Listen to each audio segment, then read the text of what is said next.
சரியான மழை. என்ன ஒரே ஒரு எங்களுக்கு அதிர்ஷ்டம்னா அந்த ஸ்டேஜ் ஃபுல்லாக காற்றுல அடிச்சு தூக்கிட்டு போயிடுச்சு. ஜிம்மி ஜிப்லாம் கீழே வந்துருச்சு, பறந்து போய்.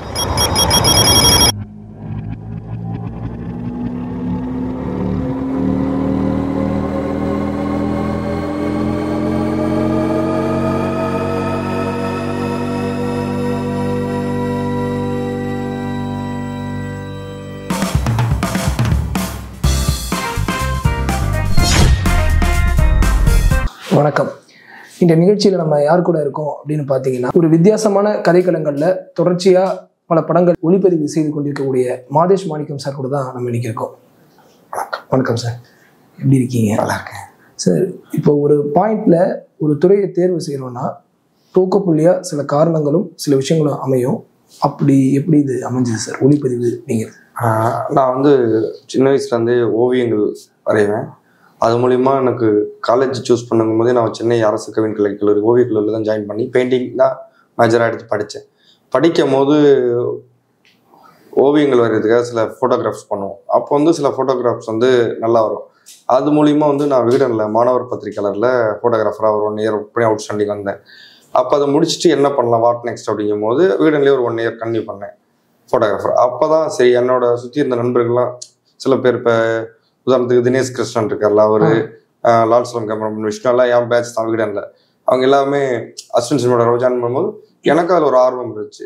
சரி, நம்மளும் அசிஸ்டன்ட் சினிமாட்டோகிராஃபர் ட்ரை பண்ணி பார்க்கலாம் அப்படிங்கும்போது சரி அசிஸ்டண்டாக ட்ரை பண்ணி ஒரு சில படங்கள் அசிஸ்டண்டாக பண்ணேன். அதுக்கப்புறம் அமைஞ்சது. சார், இப்போ அசிஸ்டண்டாக சேரணுங்கும்போது நமக்கு ஒரு சில பேர்கிட்ட ஆசை இருக்கும், இவங்கள்ட்ட சேரலாம் அப்படின்னு. நீங்கள் அப்படி யார்? எனக்கு வந்து கேவி ஆனந்த் சார்கிட்ட சேரணும்னு ரொம்ப ஆசை. நான் ரொம்பவே ட்ரை பண்ணேன் அவர்கிட்ட சேரத்துக்காக. பட் அப்போ வந்து அவர் சிவாஜி முடிச்சு எதுவும் படம் சினிமாட்டோகிராஃபி பண்ணலை, நான் டைரக்ஷன் தான் பண்ண போகிறேன் அப்படின்னு சொல்லி தெளிவாக சொல்லி அனுப்பிச்சிட்டார். நான் ஒரு 2-3 தடவை தொடர்ந்து ஃபாலோ பண்ணேன். அப்போ வந்து அவர் வந்து வீடனுக்கு வந்து நிறைய பேட்டிகள் கொடுத்தாரு. அந்த டைமில் சிவாஜி ரிலீஸ் ஆன டைமில், அந்த டைமில் அவரோட பேட்டிகள் எல்லாருக்குமே நான் தான் ஃபோட்டோகிராஃபராக போவேன் வீடன்லேருந்து. ஸோ அப்போ வந்து அவர் பார்க்கும்போது எல்லாத்தையுமே கேட்பேன். அவர் வந்து தெளிவாக சொல்லிடுவார், இந்த மாதிரி நான் டைரக்ஷன் பண்ண போகிறேன், நீ வேறு யார்ட்டையாவது சேரு அப்படின்னு சொல்லி அனுப்பிச்சிட்டேன். அதுக்கப்புறம் என்னோட காலேஜ் ஃப்ரெண்ட் ஒருத்தர் மூலிமா ஒளிப்பதிவாளர் சித்தார்த் அவர்கிட்ட நான் புதிய ஒளிப்பதிவாளர் ஜாயின் பண்ணி. சித்தார்த் ராமசாமி சார்? சார், ஆமாம். என்னென்ன படங்கள் சார் ஒளிப்பதிவு? நான் அவர்கிட்ட ஒரு 4 இயர்ஸ் பண்ணேன். அதுக்கப்புறம் வெளியே வந்து வேற ஒரு கேமராமேன் பாலாஜி ரங்கா அவர்கிட்ட ஓனாயாட்டுக்குட்டி அந்த ஒரு படம் மட்டும் ஒர்க் பண்ணிட்டு, அதுக்கப்புறம் என்னோட நண்பர்கள் ஃப்ரெண்ட்ஸ்லாம் படம் ஸ்டார்ட் பண்ணாங்க. ஸோ ஒருத்தருக்கும் அப்படி செகண்ட் கேமரா ஆப்ரேட்டரா அப்படி போய் தான் என்னோட கேரியர் ஸ்டார்ட் பண்ணேன்.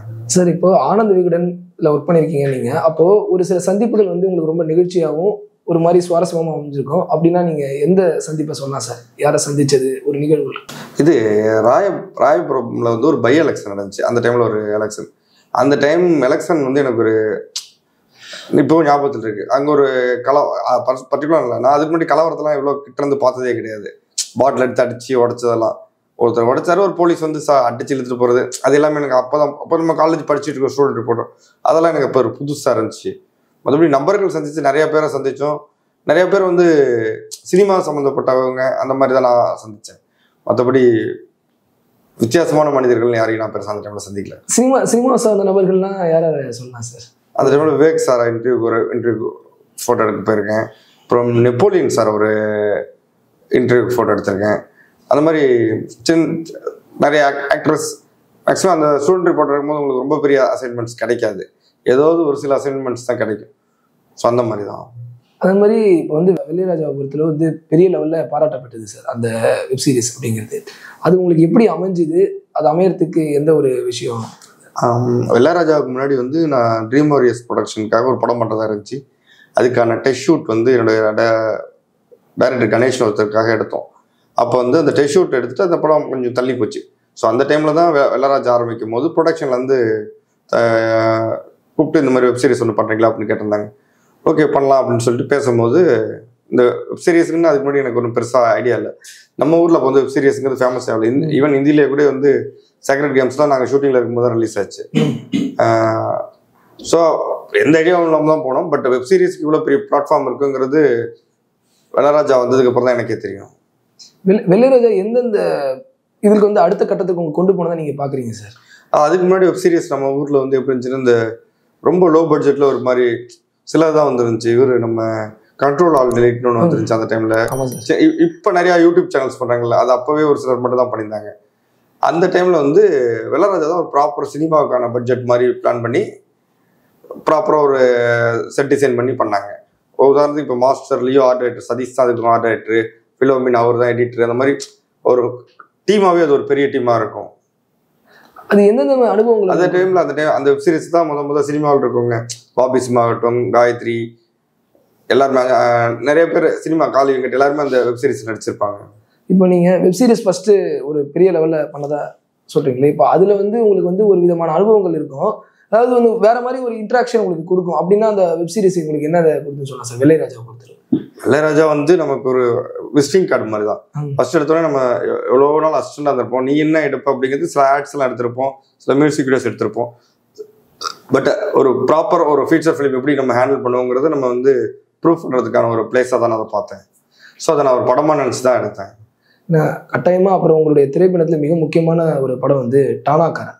ஸோ டானாக்காரன் ஒரு ஒரு விஷயங்கள் அமையுதுன்னா அதுக்கு ஒரு சில காரணங்கள் இருக்கும், சில இன்ட்ராக்ஷனோ சில முக்கியமான சந்திப்பு இருக்கும். அப்படி அந்த டானாக்காரன் அமைஞ்சது எப்படி சார்? வெள்ளராஜா பண்ண அதே ட்ரீம் வாரியர்ஸோட இன்னொரு கம்பெனி தான் பொட்டன்ஷியல் ஸ்டுடியோஸ். அவங்க தான் வந்து டானாக்காரன் ப்ரொடியூஸ் பண்ணாங்க. அந்த படம் வந்து பொட்டன்ஷியல் ஸ்டுடியோஸ் மூலியமாக தான் எனக்கு வந்துச்சு. அப்போ நான் போய் டைரக்டர் தமிழ் பார்த்து கதை கேட்கும் போது அது வந்து ஒரு வித்தியாசமான கதைக்களம். ஏன்னா அந்த கதைக்களம் வந்து ரொம்ப புதுசு, இது வரைக்கும் தமிழ் சினிமாவில் எதுவுமே வந்ததில்லை. அப்படிங்கும் போது அந்த கேட்கும் போதே ஒரு இன்ட்ரெஸ்டிங்கான ஒரு கதைக்களமாக இருந்துச்சு. இன்னொன்று வந்து அவர் வந்து போலீஸாக இருந்து படம் எடுக்க வந்தவர், வெற்றிமாறன் சட்ட உதவியாளராக இருந்து அவர் அந்த ஒவ்வொரு சொல்ல அந்த போலீஸ் ட்ரைனிங் அகாடமியை பற்றி ஒவ்வொரு டீட்டெயிலாக சொல்ல வந்து நமக்கு வியப்பாக இருக்கும்.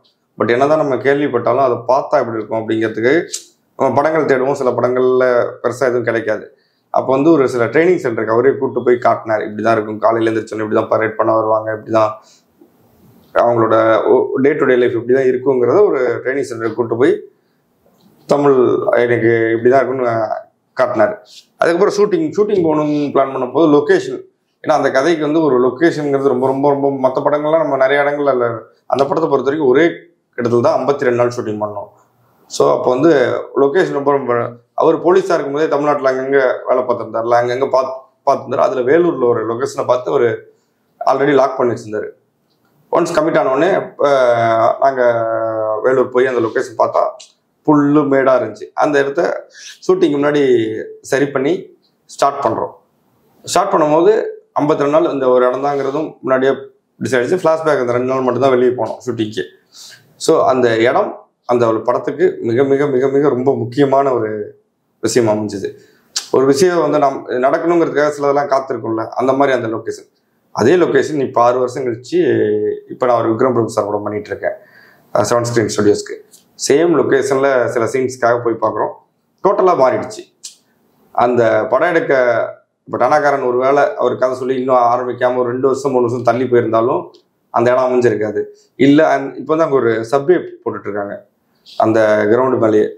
அந்த சப்வேவோட திட்டம் கவர்மெண்ட் ஸ்கீம், அந்த ஸ்கீம் ஒரு வேளை 2019 வந்திருந்தாலும் அந்த இது அந்த இடம் அப்படி ஒரு இடம் நமக்கு கிடைச்சிருக்காது. அந்த இடம் அதுக்காகவே வெயிட் பண்ண மாதிரி நான் இப்போ ரீசெண்டாக ஃபீல் பண்ணேன். இப்போ ரீசெண்டாக 1 மந்த் பண்ணிட்டு டானாக்காரனில் வந்து நீங்கள் சொன்னீங்க ஒரே லொக்கேஷன்லாம் 82 நாட்கள் படப்பிடிப்பு நடத்தணும்னு. அதில் இருந்த சவால்கள்லாம் என்ன சொன்னா சார்?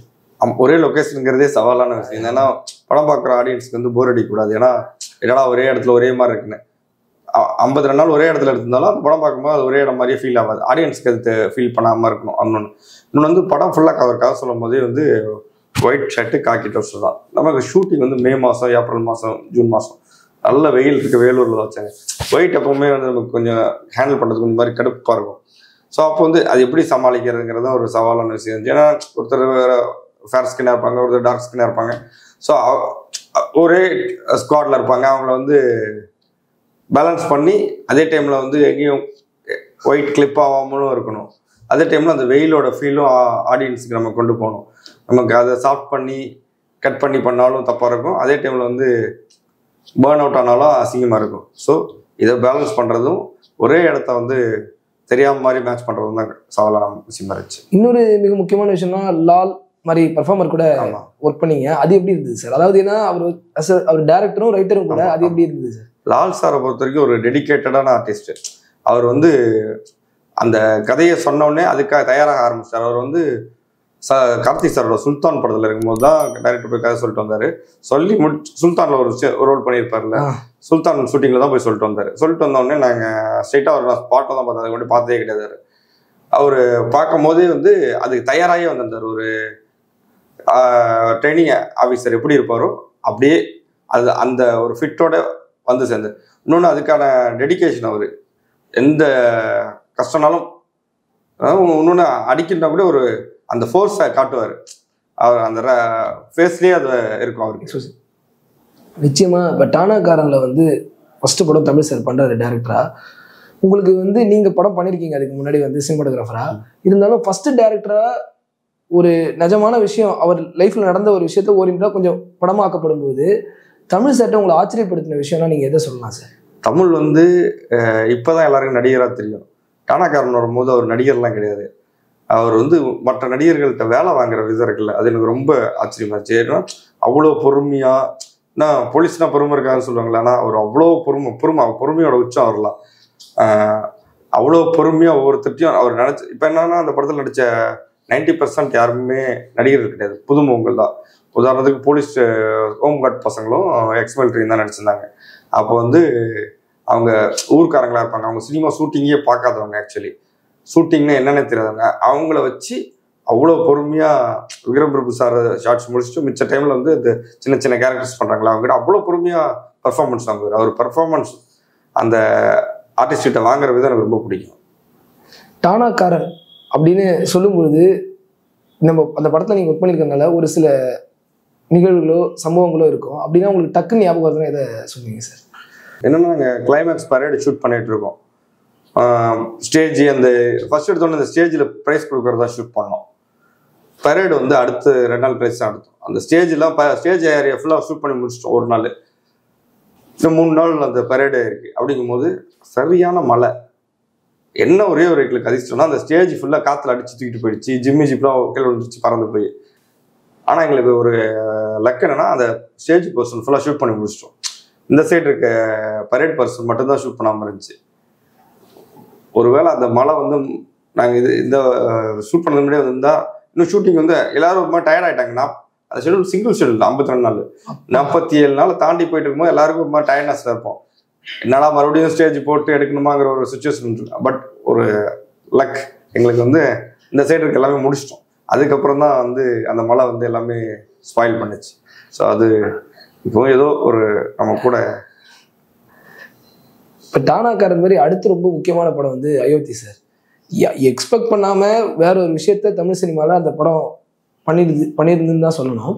குறிப்பாக வந்து அயோத்தியை வந்து ஃபஸ்ட்டு உங்கள்கிட்ட வந்து மந்திரமூர்த்தி சார் சொல்கிறாரு அப்படிங்கும்போது அந்த கதை உங்களுக்கு எப்படி இருந்தது சார் கேட்குறப்ப? ஃபஸ்ட்டு மந்திரமூர்த்தியை பொறுத்த வரைக்கும் வந்து கதை சொல்கிறதுல பயங்கரமான ஆள், சுவாரஸ்யமாக சொல்லப்போல. சாதாரணமாக நாங்கள் ஒரு படம் போயிட்டு வந்துட்டு, இப்போ ஒரு படம் நேற்று தேட்டரில் ரிலீஸ் ஆகி நீங்கள் நான் பார்க்கல, ஒரு மலையாள படம் ரிலீஸ் ஆகுன்னு வச்சுங்களேன், அவர் பார்த்துட்டாரு, நான் ஒன்றும் பார்க்கலன்னா அந்த பார்த்த படத்தை கதை சொல்கிறதே படம் பார்க்குறத விட நம்மகிட்ட அவர் சொல்லும் போது சுவாரஸ்யமாக இருக்கும். அவ்வளோ சுவாரஸ்யமாக கதை சொல்லக்கூட ஆள் மந்திரமூர்த்தி. மந்திரமூர்த்தி வந்து என்னோட அந்த படத்தோட மந்திரமூர்த்தி அயோத்தி படத்தில் கோஆர்டினேட்டர் கருவேல்ராஜ் அவரோட ஃப்ரெண்டு. கருவேல்ராஜும் நானும் ஒரு போஸ்ட் ஃப்ரெண்டு. ஸோ அப்படி டிக்கெட்டில் அடிக்கடி மீட் பண்ணிக்கும் போது ஒரு நாள் டிக்கெட்டில் தான் சொன்னார் இப்படி ஒரு கதை அப்படின்னா. அப்போ இல்லை, அந்த கதை ஃபஸ்ட் டைம் கேட்கும்போது ரொம்ப பிடிச்சிருந்துச்சி. அதுக்கப்புறம் அப்படியே போக போக போக போக ப்ரொடியூசர் தேடுறோம், அவர் ஒரு பக்கம் தேடுறாரு, எனக்கு தெரிஞ்சவங்களை நானும் ட்ரை பண்ணுறேன். அப்படி இருக்கும்போது ஒரு நாள் ட்ரைட் அண்ட் ஆர்ட்ஸில் ஓகே ஆகி அந்த படம் ஆரம்பிக்கும்போது தெரியும் கண்டிப்பாக இது வந்து ஒரு நல்ல பேர் வாங்கும் இந்த படம் அப்படிங்கிறது. படம் ஷூட்டிங் பார்த்து முன்னாடி எல்லாருக்குமே அந்த நம்பிக்கை இருந்துச்சு. அயோத்தியில் வந்து நிறைய விஷயங்கள் வந்து எங்களை கண்கலங்க வச்சுது. அப்படி உங்களை காட்சிப்படுத்தும் போது கண்கலங்க வச்ச காட்சினா எதை சொல்லுவீங்க சார்? கண்கலங்க நம்ம அந்த ஆடியன்ஸாக படம் பார்க்க மாட்டோம். ஃபஸ்ட்டு மற்ற படங்கள் தான் ஆடியன்ஸாக பார்ப்போம். நம்ம எடுக்கிற படம் நம்ம பார்க்கும்போது ஆடியன்ஸ் எங்கே ஃபோக்கஸ் இல்லை, எங்கே ஏதாவது நம்ம சைட் தப்பு நடந்திருக்காங்கிறது தான் கவனமாக இருக்குமோ தவிர சில எமோஷன்ஸ் ஒர்க் அவுட் ஆயிருக்கா அப்படின்னு தான் பார்ப்போமோ தவிர கண்கலங்க நான் பார்க்கல. ஆனால் படம் பார்த்து நிறைய பேர் கண்கலங்கினாங்க. நம்ம ஆடியன்ஸாக ஏன்னா நம்ம அதை ஒவ்வொரு இதுவும் எடிட்லேயே இன்னும் ஒரு 20-30 தடவை பார்த்துருவோம், டிஏயில் பார்ப்போம். ஸோ அதனால் அதையும் தாண்டி ஆர்ஆரில் வரும்போது வந்து என் ஸ்டூடெண்ட்ஸ்லாம் சிலர்லாம் கண் கலங்கிட்டாங்க. சார் இப்போ அயோத்தியை வந்து ஃபர்ஸ்ட் படமாக அவர் வந்து மந்திரமூர்த்தி சார் அதை ஹேண்டில் பண்ணுறதுங்கிறது ரொம்ப கஷ்டமான விஷயம் சார். நீங்கள் படம் பண்ணியிருக்கீங்க, அதனால உங்களுக்கு அதில் பார்த்தப்போ மந்திரமூர்த்தி சார்கிட்ட வந்து ஒரு சில விஷயங்கள்லாம் உங்களை ரொம்ப அட்ராக்ட் பண்ணியிருக்கும். இந்த விஷயத்தை இவ்வளோ கேரி பண்ணி ஃபர்ஸ்ட் படத்துல இப்படி கொண்டு போறாரு அப்படின்னா உங்களுக்கு அயோத்தியில எந்த காட்சி சொல்லலாம் சார்? ஒன்று என்னன்னா, அந்த படம் பார்க்கறதுலாம் சீரியஸாக இருக்கும். எடுக்கும் போது நாங்கள் ரொம்ப ஜாலியாக எடுத்தோம். அந்த வேலை பார்த்த ஆர்டிஸ்ட் அண்டு செட் அசிஸ்டன்ட்லாம் கேட்பாங்க, இன்னும் இவ்வளோ அழகாச்சு படமான நம்ம எடுத்தோன்னு ஷூட்டிங் படம் ரிலீஸ் ஆனதுக்கப்புறம் கேட்டாங்க. என்னன்னா, நாங்கள் ரெண்டு பேரும் ஜாலியாக மதுரையில் தான் ஷூட்டிங் நடுவில் போய் பிரேக் இருந்துச்சுன்னா வெளியே போய் டீ சாப்பிட்டு டிஃபன் சாப்பிட்டு வருவோம். அவ்வளோ ஜாலியாக இருப்போம். எதுக்குமே சீரியஸாகவே இருக்காது. ஒரு மாதிரி ரொம்ப ரிலாக்ஸாக தான் பண்ணோம் அந்த படம். அது அந்த ஒரு எமோஷனல் படத்துக்கான ஃபீலே இருக்காது. ஏதோ ஒரு காமெடி ஃபிலிமுக்கான ஷூட்டிங் ஸ்பாட் மாதிரி தான் இருக்கும். அவனோட வந்து மந்திரமூர்த்தி வந்து தனக்கு வேணுங்கிறத வந்து விடாமல் ஆர்டிஸ்ட் வந்து வாங்கிடுவாப்புல. இன்னைக்கு எடுத்தது சாட்டிஸ்ஃபைட் இல்லைன்னா எடிட் பண்ணி பார்த்துட்டு திரும்பவும் ஒரு பேட்ச் ஒர்க் மாதிரி பண்ணி அவருக்கு வர அந்த பெர்ஃபார்மன்ஸை அவர் என்ன எமோஷன் நினைச்சாரோ அது வர வரைக்கும் விட மாட்டாப்புல. அது அவரோட பெரிய ப்ளஸ் பாயிண்ட். நிச்சயமா நீங்க பயணிச்ச நடிகர்களை வந்து முக்கியமான வந்து ஹிப்ஹாப் தமிழா சொல்லலாம். அவர் வந்து அவரோட 2 படம் பண்ணீங்க. அவருக்கும் உங்களுக்குமான யாராவது போனா? அவர் வந்து நான் வந்து ஒரு மொத்த ஆர்டிஸ்ட் யார் ஒரு கேரக்டர் ஆர்டிஸ்ட் இருக்கட்டும், யார்கிட்ட இருக்கணும், அவங்க ஒரு சினிமா நடிகர், சினிமா ஹீரோ அப்படிங்கிற ஒரு ஃபீல் இருக்கும். ஆதி பிரதர் வந்து எப்பவுமே வந்து அந்த ஃபீலே நமக்கு கொடுத்ததே கிடையாது. அவர் யாரோ ஒரு நம்ம ஃப்ரெண்டோட ஒர்க் பண்ணுற ஃபீல் தான் இருக்கும். அவரும் அப்படி தான் இருப்பார். அவர் ஒரு தடவை கூட இந்த ஹீரோவாவோ ஒரு நடிகராவோ நம்மகிட்ட நடந்துக்க மாட்டார். ஒரு நல்ல ஒரு நண்பராக எப்படி இருப்பாங்க, நான் உங்கள் ஃப்ரெண்டுக்கிட்ட பேசினா இருப்பேன் அந்த மாதிரி தான், நீங்கள் உங்கள் ஃப்ரெண்ட்ஸ் கிட்ட பழகின அந்த மாதிரி தான் அவர் கூட ஷூட்டிங்கில் இருக்குமோ தவிர அவர் வந்து அந்த ஃபீல்டு இது வரைக்கும் ஒரு தடவை கூட வந்தது. அது ஒரு அட்வான்டேஜ் எங்களுக்கு அவரோட ஒர்க் பண்ணும்போது. சார் இப்போ என்னன்னா, நீங்கள் வந்து ஒரு முதல் கட்ட டைரக்டர்கிட்ட நிறைய பேர் ஒர்க் பண்ணீங்க. இருந்தாலும் நீங்கள் ரொம்ப முக்கியமாக ஒர்க் பண்ணது போட் சொல்லலாம். போட் வந்து கடலும் கடல் சார்ந்த பகுதியும்னு பல சேலஞ்சஸ் அந்த படத்தில் இருந்திருக்கும். இருந்தாலும் போட் அப்படிங்கிறதுல நீங்கள் சந்தித்த சவால்கள் பற்றி சொல்லுங்கள். போட் படத்தை பொறுத்த வரைக்கும் நமக்கு வந்து செட்டில் ஷூட் பண்ணல, ரியல் கடலில் ஒரு குறிப்பிட்ட டிஸ்டன்ஸில் வச்சு தண்ணியில் பண்ணதான். அப்போ வந்து நமக்கு வந்து ஒரே ஒரு ஷெடியூலாகவும் அது பண்ணல. இப்போ அணக்கார மாதிரி ஒரே ஷெடியூலாக இருந்தால் இப்போ ஏப்ரல் மாதத்துக்கு கடலுக்கு ஒரு தன்மை இருக்கும், நவம்பர் மாதத்துக்கு ஒரு தன்மை இருக்கும், ஜனவரி மாதத்துக்கு ஒரு அலையோட தன்மை ஒரு மாதிரி இருக்கும். ஆனால் அந்த படம் வந்து யூபி சாரோட டேட்டை பொறுத்து தான் பிளான் பண்ணாங்க. ஒரு 8 நாள் 10 நாள் அப்படி. இப்போ வந்து மூணு ஷெடியூலாக தான் அந்த படம் பண்ணாங்க. 3 ஷெடியூலாக பண்ணும்போது ஒரு ஷெடியூல் வந்து நவம்பர் மாதம் பண்ணோம், இன்னொரு ஷெடியூல் வந்து ஜனவரி மாதம் போனோம், இன்னொரு ஷெடியூல் வந்து ஏப்ரல் மாதம் போனோம். ஸோ நவம்பர் மாதம் ஒரு மாதிரி இருந்துச்சு. ஜனவரி மாதம் போகும்போது அது நம்ம கடலில் சில பிளாட்ஃபார்ம்ஸ் போட்டு தான் அது மேலே தான் கேமரா வைக்க முடியும்.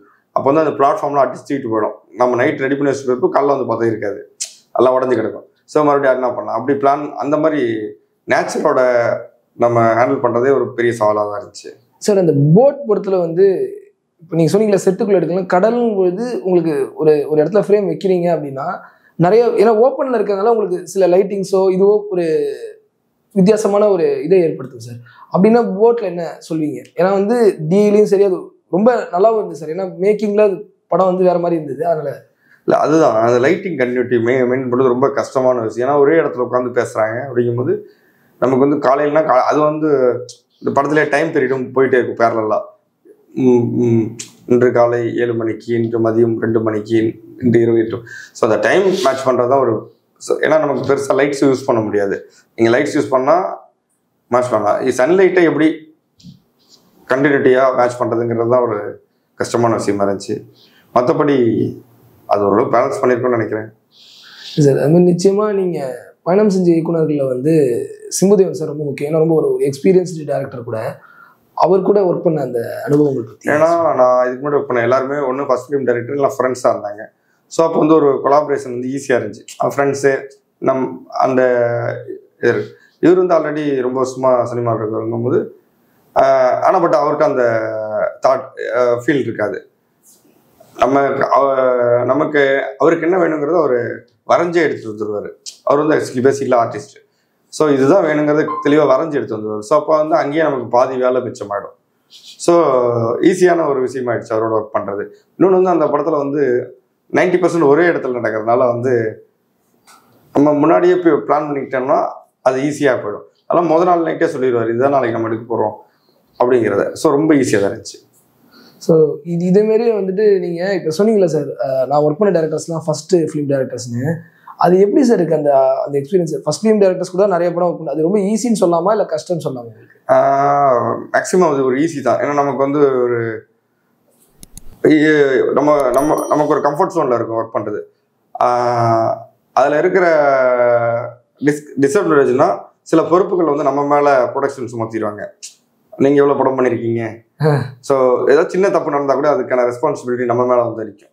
அதுதான் அதில் இருக்க டிஸ்அட்வான்டேஜ். இப்போ உங்கள்ட்ட இருந்து சில விஷயங்கள் இன்ஸ்பயர் பண்ணி சொல்லுவாங்கல்ல ஃபிலிம் மேக்கர்ஸ் பண்றப்ப படம் பண்றப்ப, இப்போ நீங்க ஃபர்ஸ்ட் ஃபிலிம் பண்ண டேரக்டர்ஸ்ல உங்கள்ட்ட யார் சார் ரொம்ப இன்னுமே வந்து ஒரு நெருக்கமான ஒரு தொடர்புல இருக்காங்க? எல்லாரு கூடயுமே நான் கான்டாக்டில் தான் இருக்கேன்.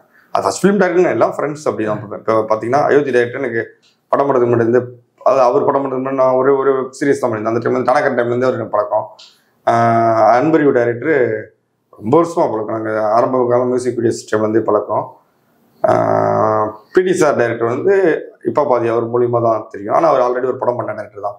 ஸோ பிடி சாரில் கூட டேரக்டர் இருந்தவர் தான் இப்போ ஆண் பாவன் படத்தோட டேரக்டர். ஸோ அப்படி ஆல்ரெடி பழகிட்டோம் முன்னாடி. அதனால் புதுசாக போய் பழகணுன்றது யாரும் இல்லை பெருசாக. இப்போ ஒரு ஒளிப்பதிவாளருக்கும் ஒரு கதைக்களத்தில் எக்ஸ்போஸ் பண்ணணும்னு ரொம்ப ஆசை இருக்கும் சார். அப்படின்னா நீங்கள் எந்த மாதிரி கதைக்களங்களை சொல்லுவீங்க? எனக்கு ஃபுல் அண்ட் ஃபுல் ஒரு ரொமான்டிக் சப்ஜெக்ட் பண்ணோம், சிட்டி பேஸ்டுன்னு ஒரு ஆசை இருக்குது. அப்புறம் தமிழ் தவிர மலையாளம், தெலுங்கு, அதர் லாங்குவேஜஸ்லையும் பண்ணோம் அப்படின்னு ஒரு ஆசை இருக்குது. அடுத்தடுத்த கட்டமாக என்னென்ன படங்கள் போயிட்டு? ஆண் பாவம் ரிலீஸுக்கு ரெடியாக இருக்குது. அடுத்து வந்து இப்போ ஒரு ஷெட்யூல் முடிச்சிருக்கோம். விக்ரம் பிரபு சாரை வச்சு மறுபடியும் ஒரு தனக்கன் தமிழ் அவரோட கதையில் வெற்றிமாறன் சார் அசிஸ்டன்ட் சுரேஷ் அவர் பண்ணுறாரு. சுரேஷ் வந்து என்னோட காலேஜ் ஃப்ரெண்டு. நாங்கள் 2 பேரும் பிஎஃப்ஏ ஒன்றா தான் படித்தோம். ஸோ இந்த படம் பார்த்தீங்கன்னா ஒரு பிஎஃப்ஏ குரூப்னு சொல்லலாம். ஓவிய கல்லூரி மாணவர்கள் ஒரு 5 பேர் இருக்காங்க. அசிஸ்டன்ட் ரைட்டில் ஒரு 3 பேர், அசிஸ்டன்ட் கேமராமேனில் 2 பேர். ஸோ ஒரு காலேஜ் ரீயூனியன் மாதிரி எங்கள் பேட்ச் பசங்களே இறங்கி பண்ணிகிட்ருக்கோம். இப்போ இது எப்படி வந்திருக்கு சார்? ஆண்பாவம் எப்படி வந்திருக்கு? எப்படி ஆண்பாவம் வந்து ஒரு 2K கிட்ஸ்க்கான படம். ஸோ இப்போ இருக்கிற ஒரு ஜென்ரேஷனுக்கான படம் தான் அது. இப்போ இந்த விக்ரம் பிரபு சார் படம் வந்து எந்த மாதிரி ஜேர்னல் பேஸ் பண்ணி? Police story. இதுவும் இப்போ உங்களுக்கு பிடித்த படங்கள் அப்படின்னா நீங்கள் இந்த மாதிரி படங்கள் நான் வந்து ரொம்ப விரும்பி பார்ப்பேன் அப்படின்னா நீங்கள் என்னென்ன? பொலிட்டிக்கல் சப்ஜெக்ட், இருவர், முதல்வன், அந்த மாதிரி சப்ஜெக்ட்லாம் எனக்கு பிடிக்கும். பிடிச்ச சினிமாட்டோகிராஃபர்ஸ்னா? சந்தோஷ் சிவன். சரி, இப்போ நீங்கள் சொன்னீங்களா நான் அதர் லாங்குவேஜஸ் படங்கள்லாம் பார்ப்பேன்னு. இப்போது ரீசெண்டாக நீங்கள் ரசித்து பார்த்த திரைப்படங்கள்லாம் எதை சொல்லலாம் சார்? நஸ்ரி அது படம், மலையாளம் அது. இப்போ ஒரு சில ஆர்டிஸ்ட் கூட ஒர்க் பண்ணணும், ஒரு சில டேரக்டர்ஸ் கூட ஒர்க் பண்ணணும் நமக்கு ஒரு இன்ட்ரெஸ்ட் இருக்கும். அப்படின்னா நீங்கள் யாரை சொல்லுவீங்க சார்? இந்த மாதிரி டேரக்டர்ஸ் கூட ஒர்க் பண்ணணும் உங்களுக்கு ரொம்ப ஆசை இருக்குது? டைரக்டர்ஸ்னால் எல்லாரு கூடயும் நல்ல கதைகள் இருக்குது, எல்லாரு கூடயும் ஒர்க் பண்ணணுன்றது ஆசை. இப்படி தான் ஒருத்தர் அப்படின்னு ஸ்பெசிஃபிக் பண்ணிலாம் யாரும் இல்லை. நான் எல்லா டேரக்டர்ஸ் கூடயும் ஒர்க் பண்ணேன். ஏன்னா ஒருத்தர் சொல்லி ஒருத்தர். எங்களுக்கு வந்து என்னன்னா தொடர்ச்சியாக நீங்கள் வந்து பல படங்கள் பண்ணியிருக்கீங்க வித்தியாசமான கதைக்களங்களில். எங்களுக்கு இப்படியாகவும் நீங்கள் வந்து நிறைய திரைப்படங்கள் பண்ணணும்னு எங்களுக்கு ஒரு இன்ட்ரெஸ்ட் இருக்குது. எங்களை தொடர்ச்சியாக இந்த மாதிரி பல படங்கள் பண்ணி நீங்கள் எங்களை உற்சாகப்படுத்தணும். அது இல்லாமல் வித்தியாசமான கதைகள் நாங்கள் இன்னும் எக்ஸ்போஸ் பண்ணணும் நாங்கள் ரொம்ப ஆசைப்படுறோம் சார். உங்களுடைய டயத்தை ஒதுக்கி எங்களுக்கு இன்டர்வியூ கொடுத்ததுக்கு ரொம்ப நன்றி சார். Thank you sir. தேங்க்யூ.